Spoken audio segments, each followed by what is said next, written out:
I'm not going to change. I have 35 years in public office. People can judge who I am. I haven't changed in that time.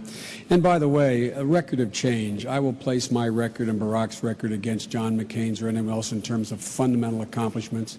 Wrote the crime bill, put 100,000 cops in the street. Wrote the Violence Against Women Act, which John McCain voted against both of them.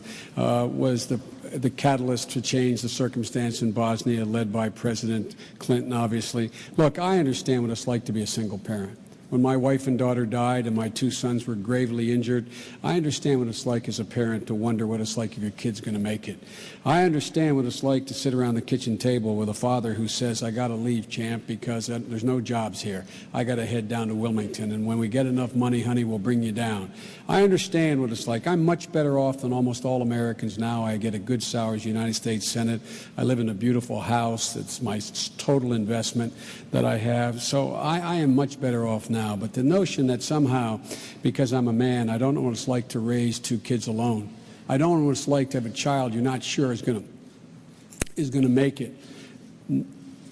I understand, as well as, with all due respect, the governor or anybody else, what it's like for those people sitting around that kitchen table.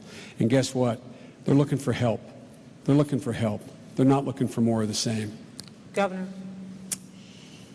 People aren't looking for more of the same. They are looking for change. And John McCain has been the consummate maverick in the Senate over all these years. He's taken shots left and right from the other party and from within his own party because he's had to take on his own party when the time was right, when he recognized it was time to put partisanship aside and just do what was right for the American people. That's what I've done as governor also, take on my own party when I had to and work with both sides of the aisle in my cabinet, appointing those who would serve regardless of party, Democrats, independents, Republicans, whatever it took to get the job done.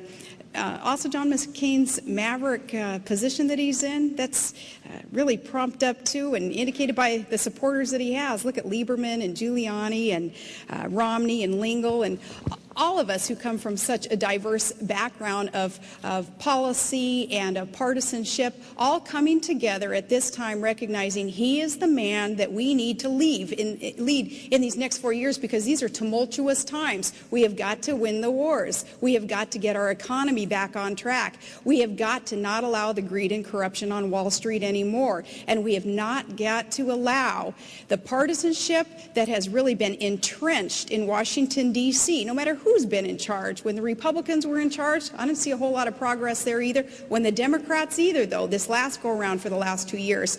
Change is coming, and John McCain is the leader of that reform. I'll be very brief. Can I respond to that? Look, please. The maverick, let's talk about the maverick John McCain is. And again, I love him. He's been a maverick on some issues, but he has been no maverick on the things that matter to people's lives. He voted 4 out of 5 times for George Bush's budget, which put us $500 billion in debt this year and over $3 trillion in debt since he's got there. He has not been a maverick in providing health care for people. He has voted against including another 3.6 million children in coverage of the existing health care plan when he voted in the United States Senate. He's not been a maverick when it comes to education. He has not supported tax cuts and significant changes for people being able to send their kids to college. He's not been a maverick on the war. He's not been a maverick on virtually anything that generally affects the things that people really talk about around their kitchen table.